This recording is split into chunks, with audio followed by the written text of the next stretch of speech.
দেখেন না, 16-17 বছর বাংলাদেশে এক গোষ্ঠী ইসলামওয়ালাদের উপরে এত নির্যাতন করেছে, নিপীড়ন করেছে। 16-17 বছর পরে এরা যখন দেশ ছাড়া হয়েছে, আপনারা বলেন তো ইসলামের পক্ষের লোক আগের থেকে কমেছে না বেড়েছে? তো তারা আফসোস করে বলে, এত পিটান পিটাইলাম, এত ফাঁসি দিলাম, এত মারলাম, এত জেলে ঢুকাইলাম, এত মামলা দিলাম, এরপরেও এরা এত উজ্জীবিত থাকলো কেমনে? পাগলের দল তো বুঝে না, স্বর্ণকে যত পুরানো হয় স্বর্ণ তত কি হয়। আপনারা কথা বলেন না কেন? স্বর্ণকে পুরালে স্বর্ণ তত কি হয়? খাঁটি হয়। স্বর্ণকে পুরালে স্বর্ণ যেমন খাঁটি হয়, তেমনি ইসলামী আন্দোলনের পক্ষের লোকদেরকে যত বেশি নির্যাতন করা হয়, তারা ইসলাম কায়েমের জন্য তত বেশি শক্তিশালী হয়ে যায়। আমাদের ইতিহাস জানতে হবে, আমরা কাদের উত্তরসূরি সেটা আপনাকে বুঝতে হবে। আমাদের পূর্বপুরুষরা বদরে, ওহুদে, খায়বারে, খন্দকে, চিপায় চাপায় কত শহীদদের লাশ দেখেও তারা মৃত্যুকে ভয় পান নাই, বরং শাহাদাতের তামান্না নিয়ে কালেমার পতাকা হাতে নিয়ে পৃথিবীর দিক দিগন্ত তারা বিজয়ী হয়ে আল্লাহর দ্বীনের ঝান্ডাকে উন্নীত করে দিয়েছেন। আল্লাহু আকবার। আমরা তো সেই জাতি, আমাদের পূর্বপুরুষেরা সাগরের উত্তাল তরঙ্গমালাকে ভেদ করে, আগুনের স্ফুলিঙ্গ ভেদ করে পৃথিবীর দিক দিগন্তে তারা কালেমার পতাকা উড়িয়েছেন। আমরা সেই সে জাতি। আমরা জুলুম, নির্যাতন, ফাঁসিকে ভয় করি না। আমরা হামলা, মামলা, হুমকি ধামকিকে ভয় করি না। আমরা কেবলমাত্র একজনকে ভয় করি, তিনি কে? আর আল্লাহকে যারা ভয় করে তারা দুনিয়ার কাউকেই আর ভয় পায়। আল্লাহ আমাদের প্রত্যেকের অন্তরে তাকওয়া ঢেলে দাও। সম্মানিত উপস্থিতি, এই পৃথিবীতে যত মানুষ বাস করে, আল্লাহর কিতাবে কোরআন পৃথিবীর মানব মণ্ডলীকে মোট 3টি ভাগে ভাগ করেছে। কয় ভাগে ভাগ করেছে? 3 ভাগে। নাম্বার 1 মুমিনুন, নাম্বার 2 কাফিরুন, নাম্বার 3 মুনাফিকুন। বলেন তো দেখি, আল্লাহর কোরআন পৃথিবীর মানুষকে মোট কয় ভাগে ভাগ করেছে? সবাই বলেন 3 ভাগে। 1 নাম্বার মুমিনুন, বলেন 1 নাম্বার। সবাই বলেন 2 নাম্বার কাফিরুন, 3 নাম্বার মুনাফিকুন। আপনারা দেখবেন কোরআনে এই 3 শ্রেণীর নামে আলাদা আলাদা সূরাও আছে, আছে না? যেমন মুমিনদের নামে আল্লাহ কোরআনে সূরা দিয়েছেন, এটি কোরআনুল কারীমের 23 নাম্বার সূরা, সূরাতুল মুমিনুন। আবার কাফিরদের নামে কোরআনে সূরা আছে, এই সূরাটা আপনাদের মুখস্থ আছে, কুল ইয়া আইয়ুহাল কাফিরুন, আছে না? আবার মুনাফিকদের নামে একটা সূরা আছে, মুনাফিকুন। ইযা জাআকাল মুনাফিকুনা ক্বালু নাশহাদু ইন্নাকা লারাসূলুল্লাহ ওয়াল্লাহু ইয়ালামু ইন্নাকা লারাসূলুহু ওয়াল্লাহু ইয়াশহাদু ইন্নাল মুনাফিকিনা লাকাযিবুন। মুনাফিকদের নামেও একটা সূরা আছে। তাহলে কথা বুঝে থাকলে সবাই একটু গলার আওয়াজ ছেড়ে দিয়ে বলেন তো, কোরআন পৃথিবীর মানুষকে কয় ভাগে ভাগ করেছে? 3 ভাগে ভাগ করেছে। পৃথিবীর মানুষ এই 3 শ্রেণীর ভিতরই আছে। এই 3 শ্রেণীর ভেতরে সফল কাম কারা, জান্নাতি কারা? সফল কাম কারা?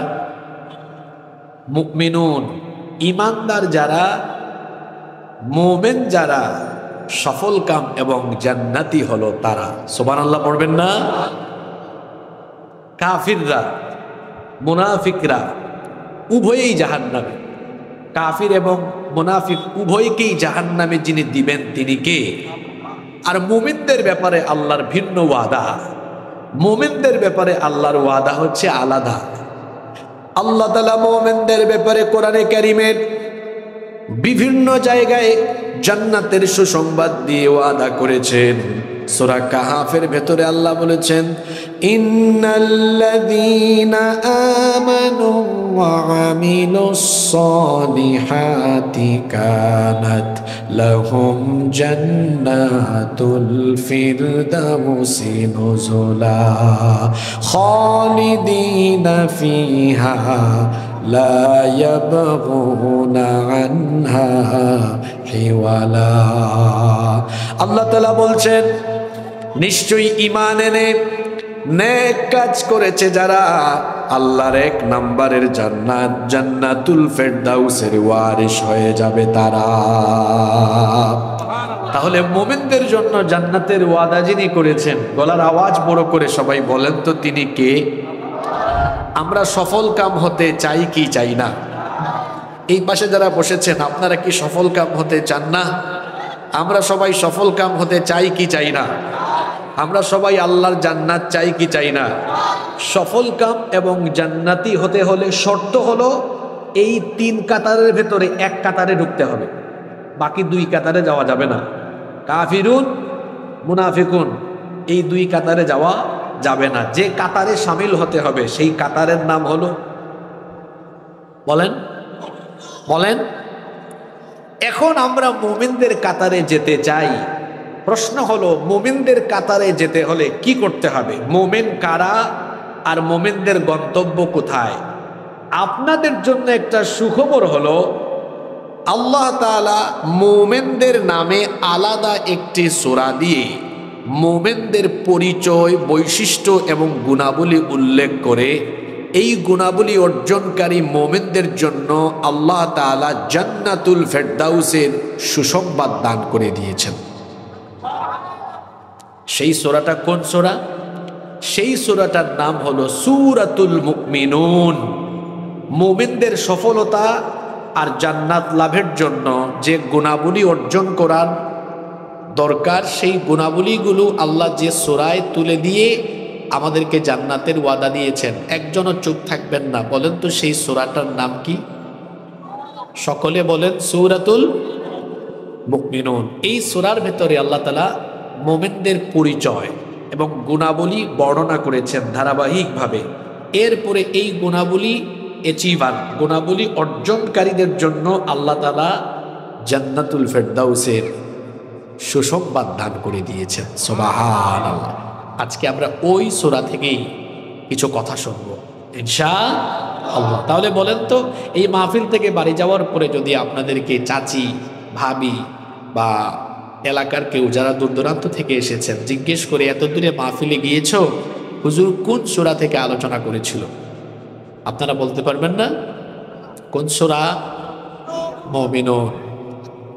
এই সূরা নিয়ে আলোচনা শুরু করার আগে এই সূরার বেসিক কিছু ইনফরমেশন, প্রাইমারি কিছু তথ্য আপনাদের সাথে আমি শেয়ার করি। এই সূরাটি কোরআনুল কারীমের 18 নম্বর পারায় অবস্থিত। এই সূরার সিরিয়াল নাম্বার হলো 23। সূরাটি নাজিল হয়েছে মক্কায়। এই সূরার আয়াত সংখ্যা হচ্ছে 118 এবং এই সূরার রুকু সংখ্যা হচ্ছে 6।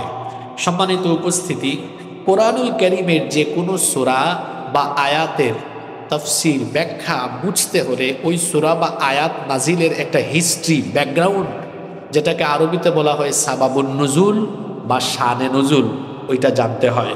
এই সূরার প্রথম দিকের আয়াতগুলো নাজিল হওয়ার পেছনে একটা বিশেষ পরিস্থিতি আছে, একটা প্রেক্ষাপট আছে। আপনাদের মনোযোগ আছে তো? আগে আমি পরিস্থিতি বলি। পরিস্থিতি তখন এমন, গোটা মক্কায় মুসলমানরা তখন নিপীড়িত, দিকে দিকে মুসলমানরা মার খাচ্ছে, যেখানেই ইমানদার সেখানেই কাফেরদের নিপীড়ন। যুগে যুগে ইমানদারেরা ইমানের কারণে কঠিন পরীক্ষায় অবতীর্ণ হয়েছে, কিন্তু যুগে যুগে ইমানের সেই অগ্নি পরীক্ষায় অবতীর্ণ হয়ে ইমানদারেরা জালেমদের কাছে ইমান বিক্রি করে নাই, জীবন দিয়ে শহীদ হয়েছে, কিন্তু কোনো জালেমের সামনে তারা মাথা নত করে নাই। ইমানদার এমনই হবে। আর ইমানদারদেরকে যত বেশি মারা হয়, নির্যাতন করা হয়, পিটানো হয়, জেলে ঢুকানো হয়, তারা তত বেশি আরো উজ্জীবিত হয়। আল্লাহু আকবার। দেখেন না, 16-17 বছর বাংলাদেশে এক গোষ্ঠী ইসলামওয়ালাদের উপরে এত নির্যাতন করেছে, নিপীড়ন করেছে। 16-17 বছর পরে এরা যখন দেশ ছাড়া হয়েছে, আপনারা বলেন তো ইসলামের পক্ষে লোক আগের থেকে কমেছে না বেড়েছে? তো তারা আফসোস করে বলে, এত পিটান পিটাইলাম, এত ফাঁসি দিলাম, এত মারলাম, এত জেলে ঢুকাইলাম, এত মামলা দিলাম, এরপরেও এরা এত উজ্জীবিত থাকলো কেমনে? পাগলের দল তো বুঝে না, স্বর্ণকে যত পুরানো হয় স্বর্ণ তত কি হয়। আপনারা কথা বলেন না কেন? স্বর্ণকে পুরালে স্বর্ণ তত কি হয়? খাঁটি হয়। স্বর্ণকে পুরালে স্বর্ণ যেমন খাঁটি হয়, তেমনি ইসলামী আন্দোলনের পক্ষের লোকদেরকে যত বেশি নির্যাতন করা হয়, তারা ইসলাম কায়েমের জন্য তত বেশি শক্তিশালী হয়ে যায়। আমাদের ইতিহাস জানতে হবে, আমরা কাদের উত্তরসূরি সেটা আপনাকে বুঝতে হবে। আমাদের পূর্বপুরুষরা বদরে, ওহুদে, খায়বারে, খন্দকে, চিপায় চাপায় কত শহীদদের লাশ দেখেও তারা মৃত্যুকে ভয় পান নাই, বরং শাহাদাতের তামান্না নিয়ে কালেমার পতাকা হাতে নিয়ে পৃথিবীর দিক দিগন্ত তারা বিজয়ী হয়ে আল্লাহর দ্বীনের ঝান্ডাকে উন্নীত করে দিয়েছেন। আল্লাহু আকবার। আমরা তো সেই জাতি, আমাদের পূর্বপুরুষেরা সাগরের উত্তাল তরঙ্গমালাকে ভেদ করে, আগুনের স্ফুলিঙ্গ ভেদ করে পৃথিবীর দিক দিগন্তে তারা কালেমার পতাকা উড়িয়েছেন। আমরা সেই সে জাতি, আমরা জুলুম, নির্যাতন, ফাঁসিকে ভয় করি না, আমরা হামলা, মামলা, হুমকি ধামকিকে ভয় করি না, আমরা কেবলমাত্র একজনকে ভয় করি, তিনি কে? আর আল্লাহকে যারা ভয় করে তারা দুনিয়ার কাউকেই আর ভয় পায়। আল্লাহ আমাদের প্রত্যেকের অন্তরে তাকওয়া ঢেলে দাও। আরো আসতে বলেন আমিন। এই সূরাটি যখন নাজিল হয়, গোটা মক্কায় মুসলমানরা মার খাচ্ছে, বড় কঠিন এক সময়। নাসাই শরীফে হাদিস এসেছে, উম্মুল মুমিনিন আয়েশা রাদিয়াল্লাহু আনহার কাছে সাহাবায়ে কেরাম এসে জানতে চাইলেন, ওগো আমাদের মা, আমাদের প্রিয় নবী রাহমাতাল লিল আলামিন মুহাম্মাদুর রাসূলুল্লাহ, আমরা বলি সাল্লাল্লাহু আলাইহি ওয়াসাল্লামের চরিত্র কেমন ছিল? কাইফা কানা খুলুকুন নবী সাল্লাল্লাহু আলাইহি ওয়াসাল্লাম, নবী করিম সাল্লাল্লাহু আলাইহি ওয়াসাল্লামের চরিত্র কেমন ছিল? আম্মা জান আয়েশা রাদিয়াল্লাহু আনহা তখন বললেন, তোমাদের বাড়িতে কি কোরআন নাই? তোমরা কি কোরআন পড়ো না? কানা খুলুকুল কোরআন, এই কোরআন যেমন আমার নবীর চরিত্র হলো তেমন। সুবহানাল্লাহ। তবে শোনো, তোমরা যেহেতু নবীজির চরিত্র সম্পর্কে জানতে এসেছো, যদি তোমরা নবীজির চরিত্রের মৌলিক দিকগুলো জানতে চাও, বাড়িতে গিয়ে আল্লাহর কোরআনের সূরা মুমিনুনের প্রথম দিকের আয়াতগুলো পড়ে নাও, বুঝে নাও। কারণ নবীজির চরিত্রের প্রধান যে বৈশিষ্ট্যগুলো ছিল সেগুলো আল্লাহ তাআলা সূরাতুল মুমিনুনের শুরুতে আলোচনা করে দিয়েছেন। তার মানে আজকে যে সূরা আমরা আলোচনার জন্য ধরেছি, এই সূরার শুরুতেই যে গুণের কথা আছে, সবগুলো গুণাবলী মুহাম্মাদুর রাসূলুল্লাহ সাল্লাল্লাহু আলাইহি ওয়াসাল্লামের মধ্যে বিদ্যমান ছিল। সুবহানাল্লাহ পড়বেন না? আবার মুসনাদে আহমদের বর্ণনায় হাদিস এসেছে, ওমর ইবনুল খাত্তাব রাদিয়াল্লাহু আনহু ইসলাম গ্রহণের কিছুদিন পরেই এই সূরাটি নাজিল হয়েছে। নবীজির উপরে মোট 7টা পদ্ধতিতে ওহী নাজিল হতো। এর মধ্যে একটা প্রক্রিয়া ছিল, নবীজির কাছে ওহী নাজিল হলে মৌমাছির গুঞ্জনের ন্যায় আওয়াজ ধ্বনিত হতো। নবী করিম সাল্লাল্লাহু আলাইহি ওয়াসাল্লাম সাহাবীদের সাথে বসে আছেন, সেই মজলিসে ওমর রাদিয়াল্লাহু আনহু ছিলেন। হঠাৎ করে নবীজি নীরব এবং নিস্তব্ধ হয়ে গেলেন, চক্ষু বন্ধ করে দিলেন। মৌমাছির গুঞ্জনের মতো আওয়াজ শোনা যাচ্ছিল। সাহাবায়ে কেরাম বুঝতে পারলেন এখন নবীর উপরে ওহী নাজিল করছেন কে। আসতে বলবেন না, জুড়ে বলেন কে। সাহাবায়ে কেরাম নীরব হয়ে গেলেন। আল্লাহর নবী কিছুক্ষণ পরে চোখ খুললেন, কিবলামুখী হয়ে গেলেন। কিবলামুখী হয়ে আল্লাহর নবী এবার দোয়া করলেন, আল্লাহুম্মা জিদনা ওয়ালা তানকুসনা ওয়া আকরিমনা ওয়ালা তুহিন্না ওয়া আ'তিনা ওয়ালা তাহরিমনা ওয়া আতিরনা ওয়ালা তুআথির আলাইনা ওয়ারদিনা ওয়ারদা আন্না। হে আল্লাহ, আমাদেরকে নিয়ামত বাড়িয়ে দাও, কমিয়ে দিও না। আমাদেরকে সম্মানিত করো, অপমানিত করো না। আমাদেরকে দান করো, বঞ্চিত করো না। আমাদের উপরে অন্য কারো প্রভাব বিস্তার করে দিও না, বরং অন্যের উপরে আমাদের প্রভাব বিস্তার করে দাও।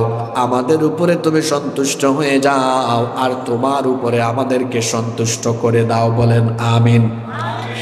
আল্লাহ নবী এই দোয়া করার পরে সাহাবীদের দিকে মুখ ফেরাইয়া এরপরে বললেন, ও আমার সাহাবীরা, শোনো শোনো, ইতিমধ্যে আল্লাহ তাআলা আমার উপরে এমন কয়েকটি আয়াত নাজিল করেছেন। এই আয়াতগুলোতে আল্লাহ তাআলা এমন কিছু গুণাবলীর কথা বলেছেন, এই গুণাবলী অর্জনকারীদেরকে আল্লাহ তাআলা প্রকৃত মুমিন বলে সম্বোধন করে।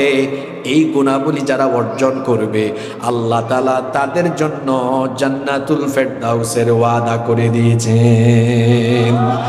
এরপরে আল্লাহর নবী আয়াতগুলো সাহাবীদের সামনে তেলাওয়াত করে শুনিয়ে দিলেন। قد أفلح المؤمنون الذين هم في صلاتهم خاشعون والذين هم عن اللغو معرضون والذين هم للزكاة فاعلون والذين هم لفروجهم حافظون إلا على أزواجهم أو ما ملكت أيمانهم فإنهم غير ملومين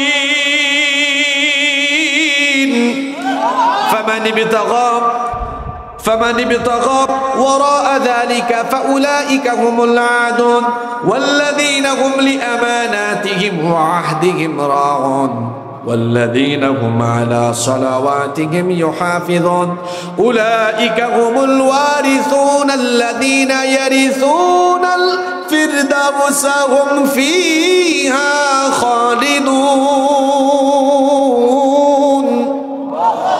আল্লাহর নবী এতটুকু পর্যন্ত তেলাওয়াত করলেন আর সাহাবীদেরকে বললেন, এই আয়াতে আল্লাহ তাআলা মুমিনদের সফলতার কথা এই আয়াতগুলোতে বর্ণনা করে।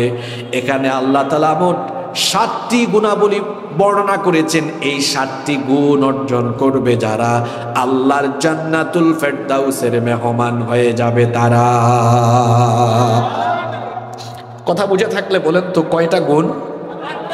জোরে বলেন কয়টা? এই 7টা গুণ অর্জনকারীদের জন্য পুরস্কার কি না? শুধু জান্নাত না, জান্নাত তো মোট 8টা ক্লাসে বিভক্ত। অনেকে বলে জান্নাত 8টা, কথাটা ঠিক না। জান্নাত একটাই, জান্নাতে ক্লাস আছে 8 রকমের। আপনারা ট্রেন দিয়ে এই দিনাজপুর থেকে ঢাকায় যান না, তো ট্রেনে কি এক রকমের সিট আছে নাকি? আপনি ট্রেনে উঠলে দেখবেন ওখানে শোভন চেয়ার আছে, শোভন চেয়ার আছে, এসি সিট আছে, কেবিন আছে, তাই না? ট্রেন একটা, কিন্তু ওই ট্রেনে জার্নি করার জন্য সিট কি একরকম না অনেক রকম? আপনি দেশের বাইরে যাবেন, বিমানে উঠবেন, একদম দেখবেন বিমানের সামনের যে সারিটা এটা বিজনেস ক্লাস। যারা প্রিমিয়াম প্যাসেঞ্জার, ভিআইপি, সিআইপি, পয়সাওয়ালা মানুষরা ওই বিজনেস ক্লাসে করে সফর করছে। এরপরে আসবেন ইকোনমি সিট আছে। তো বিভিন্ন ক্যাটাগরির যেমন সিট আছে। জান্নাত একটাই, কিন্তু একই জান্নাতের ভেতরে আমল, যার যার আমলের ভিত্তিতে এই জান্নাতকে মোট 8টা ক্লাসে ভাগ করেছেন কে? একেবারে ফার্স্ট ক্লাস, একেবারে সুপার জান্নাতের নাম হলো জান্নাতুল ফেরদাউস। আল্লাহ তাআলা এই সূরার শুরুতেই মোট 7টি গুণের কথা বলেছেন, এবং যেই সকল ব্যক্তিরা এই 7টা গুণ অর্জন করবে এরা হলো প্রকৃত খাঁটি মুমিন। আর এদের জন্য আল্লাহ তাআলা 1 নম্বরের জান্নাত, জান্নাতুল ফেরদাউসের ওয়াদা করে দিয়েছেন। সুবহানাল্লাহ। তাহলে এই 7টা গুণ আমরা সবাই অর্জন করতে চাই কি চাই না? কারা কারা চান না একটু হাত তুলেন তো। মাশাআল্লাহ, মনোযোগ আছে। তাহলে আমরা সবাই চাই কি চাই না? এবার চলেন আমরা আয়াতের অনুবাদ তো আমি করি নাই, অনুবাদ আর ব্যাখ্যা আমরা একসাথে শুরু করি। আল্লাহ আমাদের সবাইকে হৃদয়ের কান দিয়ে কথাগুলো শোনার, উপলব্ধি করার আর আমলের নিয়তে এখানে বসার তৌফিক দান করেন। আমরা বলি আমিন। আল্লাহ তাআলা শুরু করলেন কিভাবে দেখেন, قد أفلح المؤمنون,